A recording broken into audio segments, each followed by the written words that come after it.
महाराष्ट्र और झारखंड के विधानसभा चुनावों के साथ ही उत्तर प्रदेश की 9 विधानसभा सीटों पर आज उपचुनाव हुए। इन विधानसभा सीटों में एक महत्वपूर्ण सीट है मुजफ्फरनगर जिले की मीरापुर सीट। मीरापुर इसलिए भी महत्वपूर्ण है कि ये गठबंधन में भाजपा और रालोद गठबंधन में रालोद के खाते में गई है। उपचुनाव यहाँ इसलिए हो रहा है कि रालोद के जो विधायक थे चंदन चौहान, वो लोकसभा चुनाव में सांसद बन गए और अब वहाँ विधानसभा उपचुनाव हुआ। आज वोटिंग लगभग खत्म हुई है कुछ देर पहले। बड़ा जोरदार मुकाबला है, तमाम बड़े नेता आए, चुनाव में तमाम जद्दोजहद रही। ऐसे में 2 वरिष्ठ पत्रकार मेरे साथ हैं, श्री राजेश शर्मा जी। राजेश शर्मा जी लंबे समय तक पत्रकारिता, सक्रिय पत्रकारिता में रहे और कुछ समय से वो निजी स्तर पर पत्रकारिता कर रहे हैं। रविंद्र प्रताप राणा जी कई बड़े संस्थानों में विभिन्न पदों पर काम कर चुके हैं और खास बात इन दोनों पत्रकार साथियों की ये है कि वो पिछले कुछ दिनों से लगातार ग्राउंड पे मीरापुर में रिपोर्टिंग करते रहे हैं और आज भी सीधे हमारे पास न्यूज़रूम में आए हैं, तो मीरापुर विधानसभा का जो चुनाव की वोटिंग है उसे कवर करते हुए हैं। तो ऐसे में मेरा, चूंकि हम इसे एग्जिट पोल माने राणा जी और शर्मा जी, कि जनता जानना चाहेगी कि चुनाव के बाद की स्थिति कैसी रही, तो आपसे पहला सवाल राजेश शर्मा जी है कि आपको क्या लग रहा है कि मीरापुर का चुनावी मैदान कौन मारेगा? सर, आपको बहुत बहुत धन्यवाद और बहुत बहुत दर्शकों को नमस्कार। आज जो चुनाव हुआ है, दरअसल मीरापुर का जो चुनाव है बहुत संघर्षपूर्ण चुनाव रहा और हम पिछले लगभग 3 सप्ताह से लगातार हम वाच कर रहे हैं। मैं एक बार बता दूं दर्शकों को कि यहाँ समाजवादी पार्टी से सुम्बुल राणा प्रत्याशी थी और आज़ाद समाज पार्टी से यहाँ जाहिद हसन प्रत्याशी थे, बीएसपी से यहाँ शाहनजर प्रत्याशी थे और एआईएमआई से यहाँ अरशद राणा, मतलब ये 4 प्रत्याशी, और आरएलडी से मिथिलेश पाल। इसके अलावा भी लगभग 12 प्रत्याशी यहाँ थे।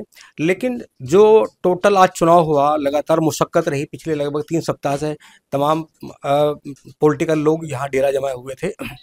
मुझे लगा कि इस बार सबसे मैं देख रहा हूँ लगातार कि जब जब चुनाव होता है तो लास्ट के दिन जो बड़े पॉलिटिकल लोग होते हैं, लास्ट के दिन वो सारे एक साथ नहीं आते। मतलब ऐसा होता है कि कोई सेकंड लास्ट आ गया, कोई पहले आ गया। इस बार एकदम अजीब स्थिति ये थी मीरापुर की, और मीरापुर इसलिए हॉट भी हो गया था। हम लगातार बात करते थे कि यूँ तो वेस्ट यूपी में 4 विधानसभा सीट पर चुनाव है, इधर कुंदरकी है, इधर खैर है, अलीगढ़ की, गाजियाबाद में गाजियाबाद शहर है और मुजफ्फरनगर में ये मीरापुर सीट है। लेकिन ये इसलिए हॉट थी कि ऐसा क्या था कि अंतिम दिन, जिस दिन प्रचार का लास्ट दिन था, उस दिन तमाम पॉलिटिकल लीडर थे। यहाँ अखिलेश यादव जी भी उस दिन रोड शो निकाला। वो अलग बात है कि वो निर्धारित समय से मौसम की वजह से समय पर नहीं आ पाए। दूसरी ओर एआईएमएस असदुद्दीन ओवैसी बैरिस्टर साहब यहाँ उस दिन थे, उन्होंने बड़ी रैली की। तीसरे एएसपी के जो राष्ट्रीय अध्यक्ष हैं सांसद चंद्रशेखर आज़ाद, उन्होंने भी यहाँ अपना पूरा बूथ सम्मेलन किया, उन्होंने गुजर सम्मेलन भी किया। उसके बाद में मीरापुर कस्बे में उन्होंने रोड डोर टू डोर जाके प्रचार किया। इसके अलावा जब हम बात करते हैं मिथिलेश पाल की, तो जैन चौधरी, क्योंकि आरएलडी प्रमुख यहाँ पहले भी एक दिन में 4 रैली करके जाते हैं, उसके बाद फिर बीच में मुख्यमंत्री के साथ एक बड़ी रैली करते हैं और लास्ट दिन, जिस दिन प्रचार का अंतिम दिन था, उस दिन वो बहुत मुफीद तरीके से एकदम बिल्कुल तनाव मुक्त रहते हैं और जो 9 गांव निर्धारित हुए थे प्रचार के, वहाँ रोड शो करते हैं और वो उनके चेहरे से लग भी रहा था कि वो बिल्कुल तनाव मुक्त हैं। तो हालांकि एक साथ जब 3 बड़े नेता आ रहे हैं और पहले से जैन चौधरी वहाँ सभा कर चुके, उस दिन उन्हें आना पड़ा, तो कहीं ना कहीं उनके मन में संशय पहले होगी कि कुछ भी हो सकता है। लेकिन ये लग रहा था कि अभी तक अब से लगभग 8 दिन पहले कि चुनाव इस तरह होगा। अभी तक हम इसलिए, मतलब जैसे यहाँ जो हिंदू कम्युनिटी है वहाँ बार बार करते हैं कि भाई यहाँ अति पिछड़ा है, इधर सामान्य वर्ग है, इधर SC ST है। लेकिन मुस्लिम कम्युनिटी में भी इस बार ये लगा कि वहाँ भी बिल्कुल ऐसा ही चुनाव है, वहाँ भी अगड़े पिछड़े की बात है।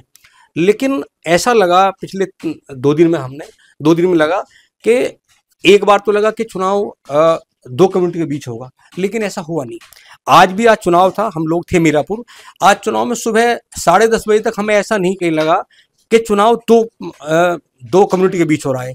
चुनाव बिल्कुल ऐसा हो रहा है जैसे पहले से प्रचार हो रहा था, क्योंकि आज़ाद समाज पार्टी का जो अपना कैडर है, वहाँ सब जो भी उनका कैडर है, इसमें शर्मा जी वो विश्लेषण हम करेंगे उस पर, लेकिन अभी जो दर्शक जुड़े हैं वो पहले, उनकी सबसे पहले उत्सुकता ये जानने में है कि आखिर चुनाव किस तरफ जाएगा और मुकाबला प्रमुख किनके बीच में होगा। आज ऐसा लगा कि यहाँ टोटल मुजफ्फरनगर मीरापुर में लगभग 58% मतदान हुआ है और 58% में जो बड़ा वोट गया है वो हमें लगता है, मतलब लगता क्या हो गया है, वो मिथिलेश पाल की तरफ गया है। जी।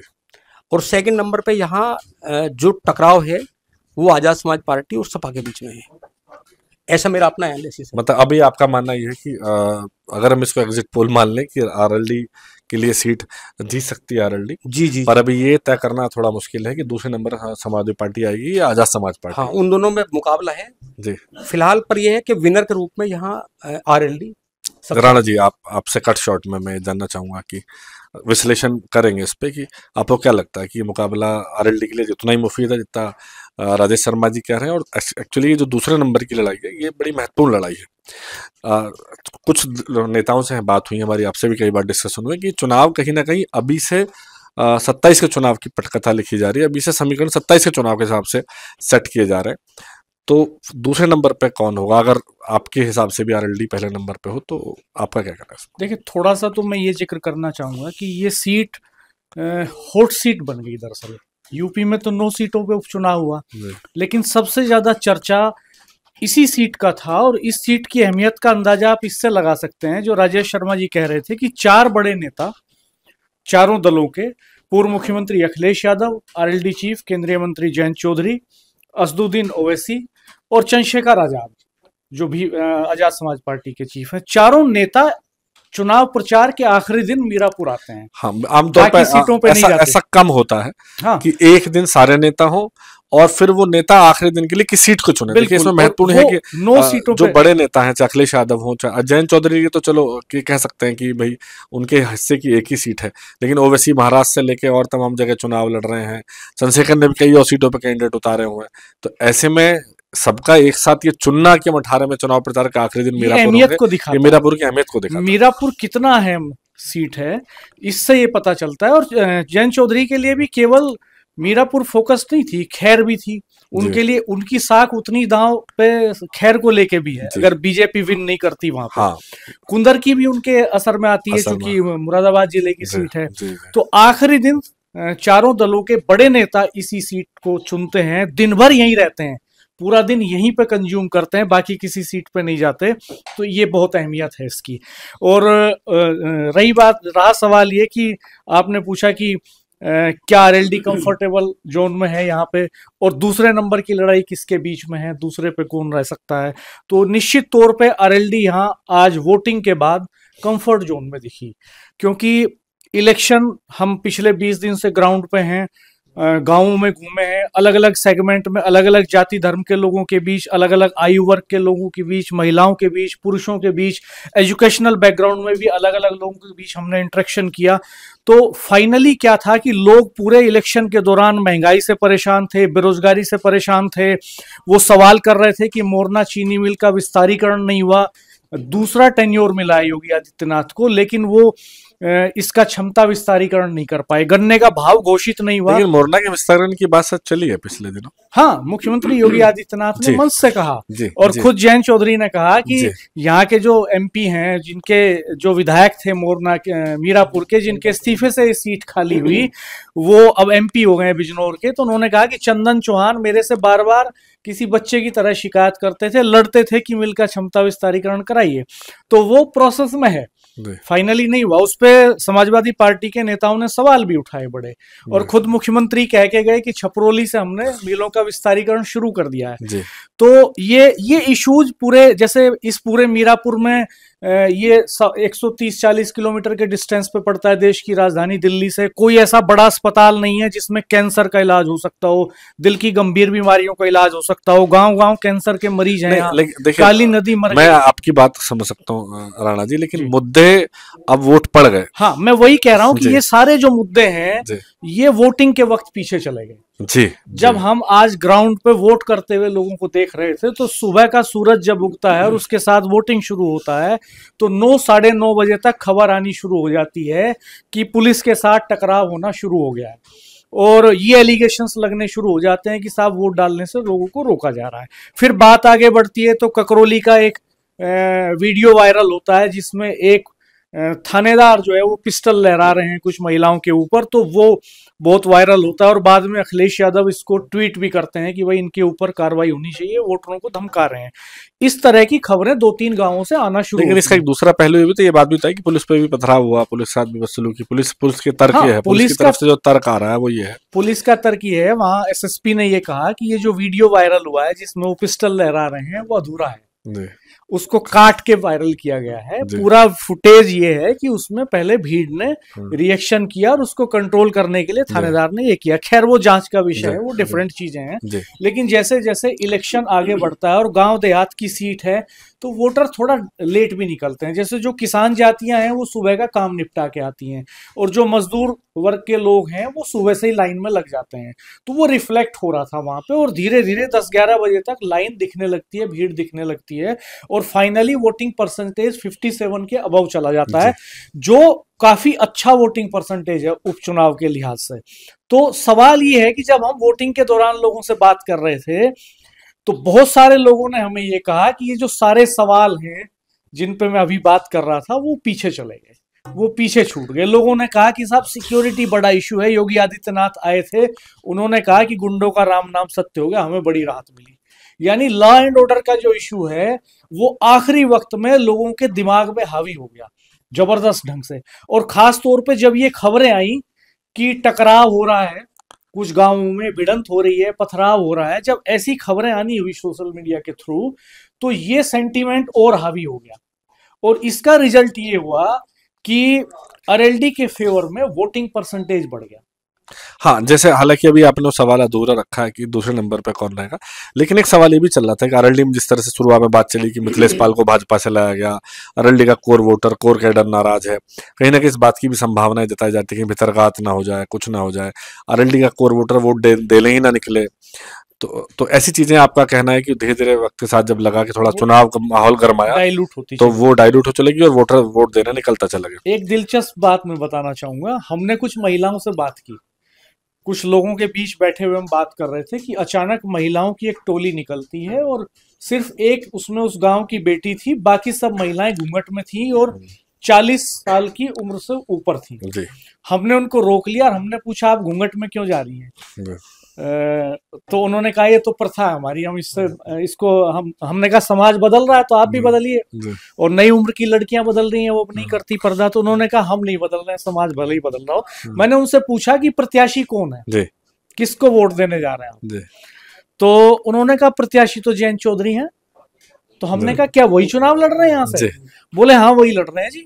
तो मैंने कहा नहीं वो तो प्रत्याशी नहीं है, प्रत्याशी तो मिथिलेश पाल है यहाँ से। तो उन्होंने कहा हमें तो जयंत चौधरी का चेहरा दिखता है। तो मैंने कहा गन्ने का भाव नहीं मिल रहा है, भुगतान नहीं हो रहा है ठीक से, दूसरे तरह की समस्याएं हैं, आपके बच्चों को रोजगार नहीं मिल रहा है। उन्होंने कहा कि हमें कुछ नहीं दिख रहा है फिलहाल, हमें फिलहाल जयंत चौधरी का चेहरा दिख रहा है। जाट आबादी वाला गांव था ये। तो इस तरह से हुआ क्या कि इलेक्शन के वक्त में तो लोग अपना दुख दर्द पूछने पे बयान कर रहे थे, बता रहे थे, लेकिन जब आज हमने पूछा तो उन्होंने कहा इन पे बाद में बात कर लेंगे, आज चुनाव है। नहीं, लेकिन दो बात तो हम कहेंगे अगर आरएलडी भाजपा गठबंधन की बात करें जो आप ही ने स्वीकारी है तमाम मुद्दों के बीच की, लॉ एंड ऑर्डर पे लोगों ने माना कि लॉ एंड ऑर्डर की स्थिति बेहतर हुई है, लोगों ने वोट किया लॉ एंड ऑर्डर पे, और दूसरा जयंत, तो यानी जो गठबंधन है भाजपा का वो इसी दम पे तो गठबंधन है कि जयंत चौधरी का अपना एक वोट बैंक है, पश्चिम के बड़े नेता हैं, जाट बिरादरी के बड़े नेता, हालांकि सभी वर्गों के नेता हैं लेकिन जाट बिरादरी के नेता, और प्लस भाजपा का जो भाजपा सरकार का जो कहना है कि उन्होंने पश्चिमी उत्तर प्रदेश में खासतौर योगी जी लगातार जब भी मेरठ से आसपास जिलों में आते हैं, रैली करते हैं, तो यहाँ लॉ एंड ऑर्डर के बिना कोई बात अछूती रहती है। तो अगर ऐसा हुआ है तो यानी कि गठबंधन तो फिर उस तरह से मजबूती चुनाव लड़ा, जो बीच में सवाल उठ रहे थे कि शायद ढंग से ना हो, दोनों के बीच में कोई कह रहा था उनके कैंडिडेट हैं, कोई कह रहा था उनके कैंडिडेट हैं, तो मुझे लगता है चुनाव के अंतिम आते आते भाजपा रालोद एक मंच पे दोनों तरफ से दिखाई दिया निश्चित तौर पे। और दिलचस्प बात इसमें यह है कि लोगों को जयंत चौधरी जी ने 4 तो जनसभाएं की एक ही दिन में, फिर एक जनसभा वो मुख्यमंत्री योगी आदित्यनाथ के साथ करते हैं और 18 तारीख में रोड शो निकालते हैं 10 गांवों में, तो तब भी वो भाषण देते हैं। जयंत चौधरी जी का भाषण हमने जितने भी लोगों से बात की उसका जिक्र नहीं किया लोगों ने, मुख्यमंत्री योगी आदित्यनाथ के सुरक्षा वाले फैक्टर का भाषण का जिक्र किया कि साहब मुख्यमंत्री कह के गए थे कि बटोगे तो कटोगे। तो पटना नहीं है, वो उनके जहन में ये एक ऐसा बयान है राणा जी जो पूरे उत्तर प्रदेश में पूरे उत्तर प्रदेश का पूरे देश में, मैं महाराष्ट्र चुनाव करके अभी कवर करके लौटा हूँ, वहां भी इस चुनाव नारे का जिक्र है, अलग अलग ढंग से इसको नरेट भी किया जा रहा है। तो इसको लोगों ने सुरक्षा के लिहाज से देखा, आपका ऐसा कहना, और कहीं ना कहीं ये सांप्रदायिक ध्रुवीकरण के तौर पे भी, जो खासतौर से पश्चिम में एक बड़ा मुद्दा हर बार रहता है सांप्रदायिक ध्रुवीकरण, उसमें भी कुछ ना कुछ काम किया, आपका मानना है ऐसा? निश्चित तौर पे। और इसमें जो आप पूछ रहे थे कि दूसरे नंबर की लड़ाई किसके बीच में, मुझे लगता है अब उत्सुकता थोड़ी देर में दर्शकों की बढ़ गई होगी कि दूसरे नंबर की लड़ाई किसके बीच में होगी। राणा, जैसे मैं कह रहा था कि अभी तक शर्मा जी के एग्जिट पोल के बाद आपका पोल बचा हुआ, और शायद लोग अब उत्सुकता में होंगे, क्योंकि अगर हम ये मान लें कि आरएलडी के लिए कंफर्टेबल विन है, पर एक्चुअली पश्चिमी उत्तर प्रदेश की लड़ाई जो है, खासतौर से बात हो रही है, ये 27 की लड़ाई भी है। चंद्रशेखर पिछले कुछ समय से लगातार बहुत मजबूत होके उभरे हैं, दलितों में भी प्लस मुस्लिमों में भी, और वहीं सपा का पूरा स्टेक ही मुस्लिम वोटरों पे, और बसपा का दलित जो मुस्लिम कॉम्बिनेशन है, उनके बसपा के नेताओं को भी चिंता हो सकती है अगर वो चंद्रशेखर की तरफ जाता तो। ऐसे में इस चुनाव से एटलीस्ट एक धार तो तय हो जाएगी कि अगर दूसरे नंबर पे जो आएगा वो तीसरे पे आरोप लगाएगा इसने मैं हरवा दिया, या दूसरे वाला ये कह सकता है, तीसरे वाला ये कह सकता है, अगर खासतौर से अगर चंद्रशेखर तीसरे नंबर की तरफ जाते हैं तो वो ये कह सकते हैं अगर मुस्लिम वोट सारे मेरी तरफ आ गए होते तो वो तो जीत ही जाते संभवतः, कहीं ना कहीं दलित मुस्लिम कॉम्बिनेशन वहाँ मजबूत है। वहीं सपा भी ये दावा कर सकती है कि अगर मुस्लिमों का बंटवारा ना हुआ होता उस ढंग से तो वो जीतने की स्थिति में या और मजबूत मुकाबले में होते। तो आपको अभी क्या लग रहा है कि दूसरे तीसरे नंबर की लड़ाई किसके बीच होगी, अगर हम ये मान लें कि जीत आरएलडी ही रही है? हाँ, वो निश्चित तौर पे जो दूसरे और तीसरे नंबर की लड़ाई है ये बहुत अहम है, और इसके बड़े मायने निकलेंगे यहाँ से। अगर दूसरे नंबर पे चंद्रशेखर की पार्ट, मैं ये भी बताऊंगा कि कौन रहने वाला है मेरी कैलकुलेशन के हिसाब से, लेकिन मैं इसके पहले इसके प्रभाव पे बात करना चाहता हूँ। अगर दूसरे नंबर पे चंद्रशेखर की पार्टी रह जाती है तो एक बड़ा मैसेज जाएगा, और वो एक मजबूत नेता के तौर पे उभरेंगे इधर, और ये लगेगा कि दलित मुस्लिम कॉम्बिनेशन बनाने में वो कामयाब हो रहे हैं। लेकिन अगर दूसरे नंबर पे कादिर राणा रहते हैं तो फिर ये माना जाएगा कि अभी जो मुस्लिम वोटरों का रुख है वो मजबूती से, दमदारी से अभी भी इंडिया गठबंधन के साथ बना हुआ है, और चंद्रशेखर सिर्फ दलित वोटों पर सिमटे हैं। तो जो आप सवाल कह रहे हैं उसका जवाब वहां से निकलेगा कि दोनों में से एक दूसरे के ऊपर जो एलिगेशंस लगाएंगे वो ये एलिगेशंस चंद्रशेखर लगाने की हैसियत में होंगे, या ये एलिगेशन पूर्व मुख्यमंत्री अखिलेश यादव और उनके प्रत्याशी लगाने की हैसियत में होंगे। ये तो 23 तारीख के बाद ही पता चलेगा। लेकिन फिलहाल मुझे ऐसा लगता है कि चंद्रशेखर की पार्टी ने बहुत दमदारी से चुनाव लड़ा है। 19% दलित वोट यहाँ पे है, 38% यहाँ पे बैकवर्ड कास्ट है, 38% मुस्लिम है, 19% यहाँ पे दलित है, और 5% फॉरवर्ड कास्ट है। इस 19% दलित में से मेरा अनुमान ये है कि मोर देन 17% कंसोलिडेट हुआ चंद्रशेखर। 17%। अच्छा 17%, ओके। मैं ये कह रहा हूँ 19 में से 17%, 19 यानी कि ये 80% से ऊपर बैठेगा। हाँ, निश्चित तौर पे। क्योंकि आज भी हम दलितों के बीच में बात कर रहे थे बैठ के, तो उनके बुजुर्गों तक ने चंद्रशेखर को पसंद किया और उनको वोट दिए, और बहन जी और या उनका कोई परिवार का सदस्य आकाश आनंद वगैरह या कोई बसपा का बड़ा नेता इस पूरे चुनाव में नहीं आया। ये आश्चर्यजनक बात है। हाँ, ये थोड़ी चौंकाने वाली बात है। जब आप आखिरी दिन की बात कर रहे थे, आखिरी दिन दिग्गज आया, तो मेरे मन में सवाल था क्या बसपा से भी कोई दिग्गज नेता वहां मौजूद था? कोई नहीं, पूरे चुनाव नहीं। क्या आपकी बसपा कुछ नेताओं से बात हुई कि आखिर इसके पीछे वजह क्या रही है? हमने उनके कुछ शीर्ष नेताओं से एक हफ्ते पहले बात की थी, जब ये प्रोग्राम आने शुरू हो गए थे कि मुख्यमंत्री आएंगे, अखिलेश जी आएंगे, ओवैसी साहब आएंगे, जयंत चौधरी जी आएंगे। तो तब हमने उनसे पूछा, उन्होंने कहा बहन जी ने मना कर दिया है कि हम और आकाश आनंद उपचुनाव में कहीं भी सभाएं नहीं करेंगे। आमतौर पर बसपा उपचुनाव लड़ती भी नहीं, हालांकि इस बार उपचुनाव लड़के जरूर उन्हें निश्चित एक नई कोशिश की। मुझे लगता है कि वो तो सिर्फ इस वजह से लड़े उपचुनाव कि चंद्रशेखर की तरफ उनका वोट बैंक शिफ्ट ना हो जाए। लेकिन आप तो कह रहे हैं कि ऐसा हो गया कि खास तौर से मीरापुर हो गया, वो कोशिश फेल हो गई उनकी। तो अब ये तो रिजल्ट्स ही बताएंगे। जैसे नगीना में जमानत जब्त हो गई थी बीएसपी के कैंडिडेट जी, तो मुझे लगता है कि यहाँ भी उनकी जमानत खतरे में है। बसपा आसान नहीं होगा बसपा के लिए यहाँ भी जमानत बचा ले जाना। और रही बात अब मुस्लिम वोटों में डिवीजन की, जैसे चंद्रशेखर ने सेंध लगाई थोड़ा थोड़ा, भले ही थोड़ा काटा, गुर्जर बिरादरी में जाके सम्मेलन करते हैं, कई गुर्जर नेता उनके साथ जुड़े हुए हैं, जाट सम्मेलन करते हैं, सिख जाटों के बीच में जाके सम्मेलन करते हैं, अलग अलग कास्ट का गुलदस्ता इसमें मेरा एक बीच में राणा जी ये कहना था, मुझे ऐसा लग रहा है कि ये बात जो लोकल स्थानीय राजनीति करने वाले नेता हैं उनको थोड़ी थोड़ी समझ में आ रही है कि चंद्रशेखर आने वाले समय में एक ताकत पश्चिम उत्तर प्रदेश में हो सकते हैं।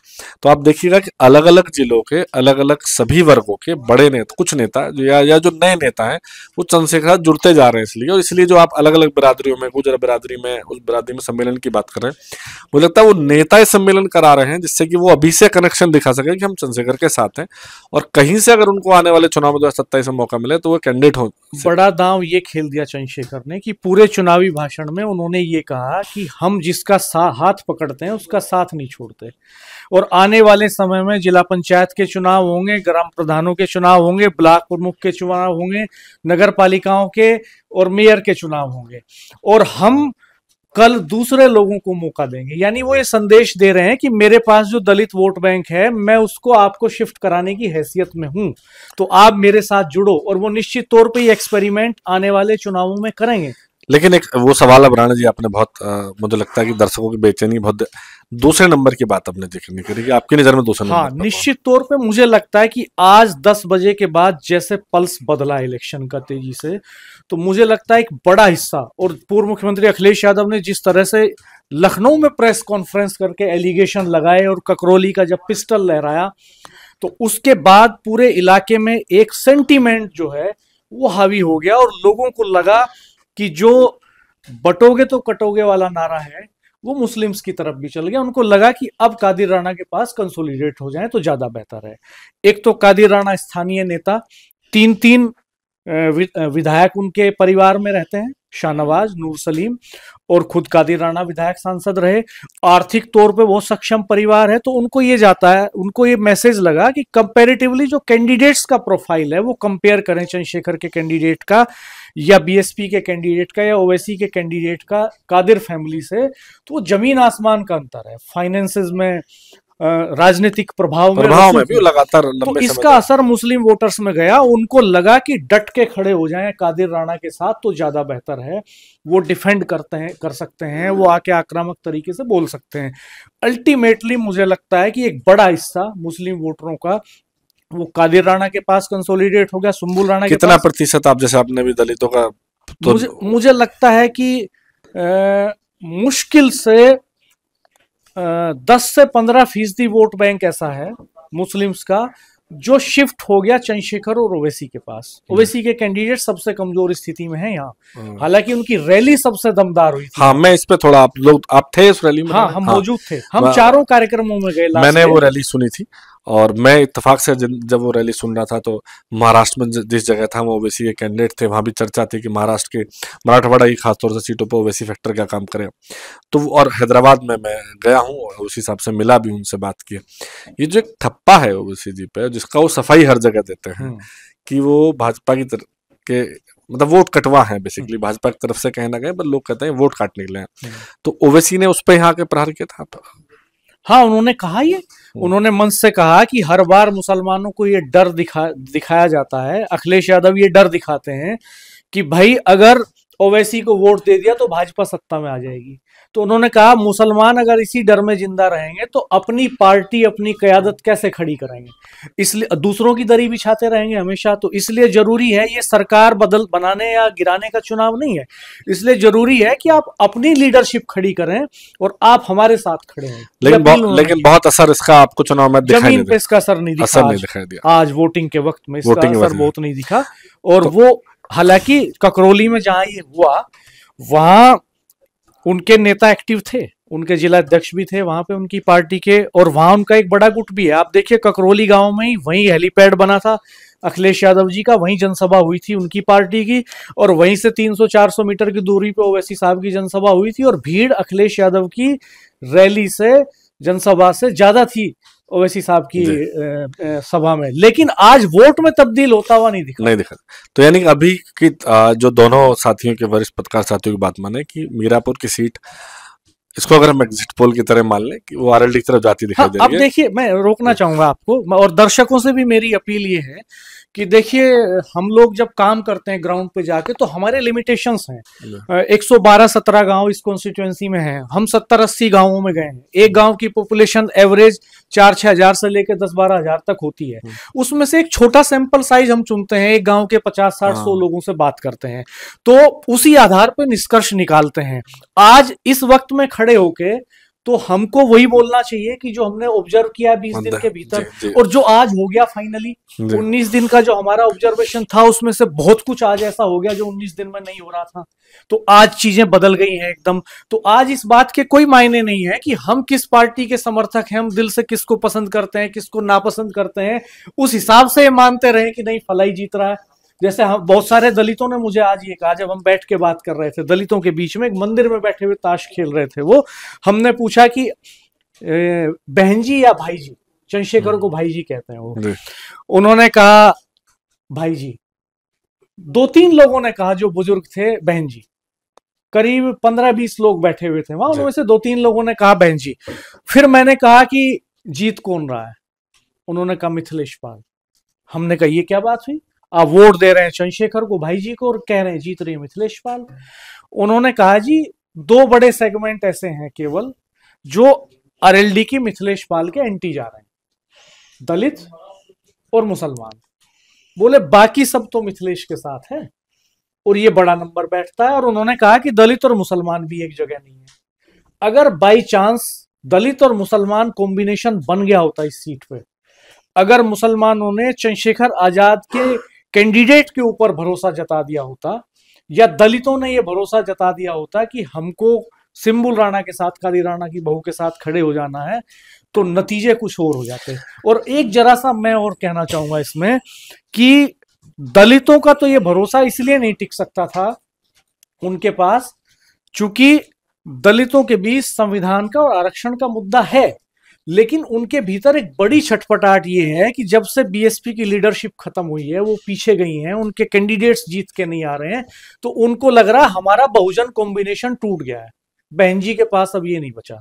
और ये बहुजन कॉम्बिनेशन चंद्रशेखर बना पा रहे हैं, नगीना में टेस्ट हो गया ये, तो उनको लगता है कि अपनी लीडरशिप खड़ी करो। इसमें एक्चुअली शर्मा जी मैं आपसे पूछूंगा कि तमाम चर्चा मिथिलेश पाल जीते रही हैं, आजाद समाज पार्टी को लेकर मैंने बहुत चर्चा की, लेकिन ऐसा क्या हुआ कि पहले जो हम शुरू में आप लोगों ने बताया था कि एक चर्चा हम लोगों ने की थी कि आजाद समाज पार्टी संभवतः दूसरे नंबर पर आ सकती है मुख्य लड़ाई में। अभी जो राणा जी ने जिसको जिक्र किया, मैं थोड़ा विस्तार से अब कि सुम्बुल राणा, बीच में ही बातें आई कि थोड़ा धीमा चुनाव चल रहा है, हल्का चुनाव चल रहा है, कादिर राणा उतने अग्रेसिव एक्टिव नहीं दिखते हैं, हालांकि उनकी बहू है तो परिवार का मामला। फिर आज जो राणा जी ने कहा वही मसला है, या सपा का जो अपना आधार वोट बैंक है, अखिलेश यादव का चेहरा, उन्होंने प्रचार किया आखिरी दिन आके, ये भी वजह देखिए सर कि सुम्बुल, आपको लगता है कि संभवतः सुम्बुल दूसरे नंबर, राणा जी के हिसाब से आपने तो टाई करा दिया जी कि आपने कहा कि दोनों दूसरे तीसरे नंबर की लड़ाई कभी कहीं नहीं जा सकते, आपने ही बोला या आप इसमें बदलेंगे कुछ? हाँ नहीं, मैंने कहा कि पहले नंबर पे तो मिथिलेश ही है, मिथिलेश पाल है, और दूसरे नंबर पे नहीं, बड़ा वोट बैंक तो सेकंड नंबर पे मैं बताऊंगा। अभी मैं इसलिए बताऊंगा कि पहले मैं आपको बता दूं कि वो किस लिए होगा। आप ये देखिए कि आज से 10 दिन पहले सुम्बुल राणा का बहुत ज़्यादा प्रचार प्रसार नहीं था। इस बीच में कैराना की सांसद इकरा हसन मीरापुर में आती हैं और 3 दिन में लगभग 30 गांव वो कवर करती हैं, और वहाँ जिस तरह का उनका मतलब लोग उन्हें देखने के लिए आते हैं और जिस तरह प्रचार प्रसार बढ़ा, मैं कह रहा हूँ कि उनकी रैली में एक एक गांव में 4-4, 5-5 हजार लोग उन्हें देखने के लिए टूट पड़े। तो एकदम 3 दिन में एकदम परसेप्शन चेंज हो गया। उससे पहले चंद्रशेखर आजाद जिस तरह चुनाव प्रचार में लगे हुए थे, लग रहा था कि यहाँ चुनाव आरएलडी और आजाद समाज पार्टी के बीच होगा, क्योंकि चंद्रशेखर मतलब नो डाउट इसमें उन्होंने जिस तरह जिस रणनीति के साथ इस बार प्रचार प्रसार किया। आप बताइए कि बसपा के यहाँ 6000 चुनाव लड़ते हैं और बसपा के कोई भी बड़े लीडर वहाँ नहीं पहुँचते हैं। इस बीच में आज हम लोग थे एक जगह, तो लोग बात भी कर रहे थे, लोग कह रहे कि भाई वो जो बुजुर्ग लोग थे उनसे बात की कि आपने किसको वोट दिया है, बोले वोट तो हम बहन जी को देते थे, लेकिन अब देना इसलिए पड़ा कि सुख दुख में तो हमारे वही साथ आ रहा है। इसमें एक अभी आपने इकरा का नाम लिया बीच में, शर्मा जी आपको टूंगा, मुझे राणा जी ने थोड़ी देर पहले बताया था, बड़ा रोचक है ये कि एक तरफ तो हम अभी बात कर रहे थे परंपराओं की, उन सब की, दोनों तरफ की बात है। अखिलेश यादव ने बुरके को लेकर जिक्र किया कि बुरका उठा के जांच नहीं होनी चाहिए। महिला शक्ति की हम बात करें कि सुम्बुल राणा कैंडिडेट है, इकरा हसन उनकी स्टार प्रचारक है। एक महिला प्रचारक का जिक्र राणा जी ने भी किया था, वो कादिर राणा की बेटी है। मैंने इससे पहले उनके बारे में बहुत ज़्यादा सुना ही था। तो क्या ये जो कॉम्बिनेशन है 3 महिलाओं का, इसने इस चुनाव को, और उनके बारे में थोड़ा सा राणा जी आप ब्रीफ करिएगा कि कादिर राणा की बेटी कौन है और किस तरह से उन्होंने एग्रेसिव प्रचार किया कि उसने भी सपा को जो है थोड़ा सा ऊपर उठने में मदद की। पहले तो लोग इसलिए जानते नहीं थे कादिर राणा की बेटी को, हालांकि वो लखनऊ से MBBS किया है, क्वालिफाइड लड़की है, कोई जानता नहीं था। ये कहते थे कि एक सवाल जरूर उठा था कि सुम्बुल राणा के साथ में एक लेडीज कौन है। वो चुप रहती है, मंच शेयर करती है, मंच पर बैठती है। लेकिन एक दिन जब सुम्बुल राणा नहीं बोल पाई और वो बोली नहीं, वो इकरा हसन को आना था उस गाँव में और वो आ नहीं पाई। और तो जब लोग वहाँ गुस्से में हुए कि इकरा हसन क्यों नहीं है, तो तब उन्होंने मंच संभाला और जिस अंदाज में वो बोली इकरा की तरह, तो सब लोग जो 5 मिनट पहले गुस्से में थे, सब लोग तौबा तौबा करके वहीं लोग बैठ जाते हैं। और उसके बाद लगातार वो लड़की जो है चुनाव प्रचार करती है। अभी जब परसों पूर्व मुख्यमंत्री अखिलेश यादव जी आते हैं तो मंच पर सबसे पहले वही बोलती है और पूर्व मुख्यमंत्री देखते हैं उसे। मुझे लग रहा है कि उन्हें ऐसा भी कहीं लग रहा होगा राणा जी, चूंकि मेरा तो ये अपने व्यक्तिगत विचार है, उन्हें ये भी लग रहा होगा कि सुम्बुल राणा को टिकट ना देकर अगर इस लड़की को टिकट दिया जाता तो कुछ और इसके परिणाम होते। मैं खैर आज की बात करूंगा, ये जो आज चुनाव प्रचार है, देखो अभी तक नितिन जी, परसों तक, मैं 48 घंटे पहले की बात कर रहा हूँ, 48 घंटे तक ऐसा नहीं था बिल्कुल माहौल मीरापुर में कि चुनाव दो समुदाय के बीच होगा। और आज हम देख रहे हैं कि मैं इन गाँव की चर्चा करूंगा, ये गाँव, इन्हीं गाँवों ने वहाँ सब कुछ किया है। आप देखो कि अगर मैं ककरौली की बात करूं, मैं भोकारेड्डी की बात करूं, मैं सिकंदरपुर की बात करूं, अगर मैं मीरापुर की बात करूं और मैं कैथोडा की बात करूं, ये बड़े गांव हैं। इन गांवों में सुबह से चाहे AIMI के एजेंट हो, चाहे चंद्रशेखर आजाद के एजेंट हो और चाहे सपा के एजेंट हो, वो बिल्कुल बहुत शिद्दत के साथ डट के खड़े हुए थे। और सुबह 10 बजे तक जिस तरह डाइवर्ट हुआ ना, सब लोग अपने अपने पक्ष में करते रहे। मुझे तो ये भी पता चला कि विवाद भी आपस में इसी वजह से हुआ कि तुम वहां जा रहे हो।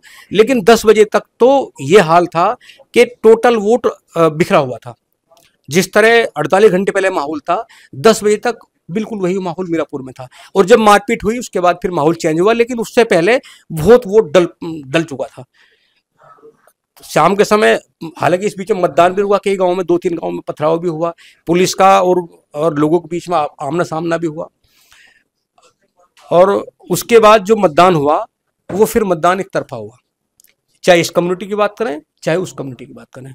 और चूंकि जो दलित वोट था, दलित वोट तो राणा जी ने बताया भी है कि 19% है वहाँ और 70% एक तरफा गया, ऐसा ही हुआ।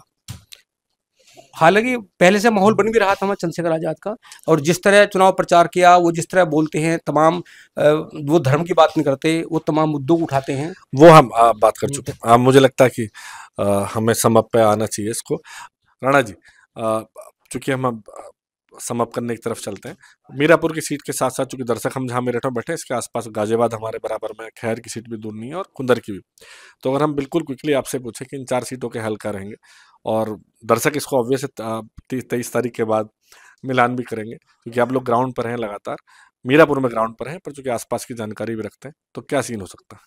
मुझे लगता है कि मीरापुर में RLD बहुत कंफर्ट जोन में है, गाजियाबाद में बीजेपी बहुत कंफर्ट जोन में है, खैर में बीजेपी कंफर्ट जोन में है, और कुंदर की ऐसी सीट है जो 2012 के बाद से लगातार समाजवादी पार्टी के बाद है और लास्ट पार्टी के पास है, और लास्ट टाइम 93 के बाद बीजेपी यहाँ नहीं जीती। और आज जितना वोटिंग परसेंटेज वहाँ हुआ है, तो वो निश्चित तौर पे समाजवादी पार्टी को खुशखबरी दे सकती है। तो इन 4 सीटों में मुझे लगता है 3-1 का रेशो रहने वाला है, 1 सीट समाजवादी पार्टी के पास और 3 जो है बीजेपी RLD कोalition के पास। जी शर्मा जी, आप? सर, मीरापुर तो RLD के पास जाने की प्रबल संभावना है, और कुंदरकी में जैसे राणा जी ने कहा, वहाँ सपा को हम एक देते हैं, गाजियाबाद में बीजेपी को एज है। लेकिन खैर में एक मामला है, खैर में जो चारों कैन का फार्मूला है, वो कहीं ना कहीं वो जो है, हमें लगता है कि वहाँ कुछ हो सकता है। मतलब आपके माने तो मुकाबला कड़ा हो सकता है? खैर में कड़ा मुकाबला हो सकता है। चुनाव की जब मतगणना होगी 23 तारीख को शाम को हम फिर अपने दोनों वरिष्ठ साथियों के साथ बैठेंगे और दर्शकों से चाहेंगे भी कि ये विश्लेषण आकलन जो हमने किया इसको देखे भी कि कितना बेहतर है। पर चूंकि दोनों पत्रकार साथी लगातार जमीन पे रहे, रोज ये लोग जाते रहे, इनसे बात होती रही है। राणा जी ने हालांकि पहले एक्सक्यूज किया कि कोई एजेंसी नहीं है, कोई सर्वे नहीं, 2 वरिष्ठ पत्रकार है जो निजी तौर पे गाँव घूम के लोगों से जो जाना, जो पहचाना, वो अब तक बता दिया। अमरोहा.com से मैं नितिन यादव, मतगणना के दिन फिर आपसे मिलेंगे, तब तक के लिए नमस्कार। अगर आप ये वीडियो YouTube पर देख रहे हैं तो हमारे चैनल को सब्सक्राइब करें और बेल आइकन को दबाना ना भूलें। अगर आप Facebook पर ये वीडियो देख रहे हैं तो हमारे पेज को लाइक करें।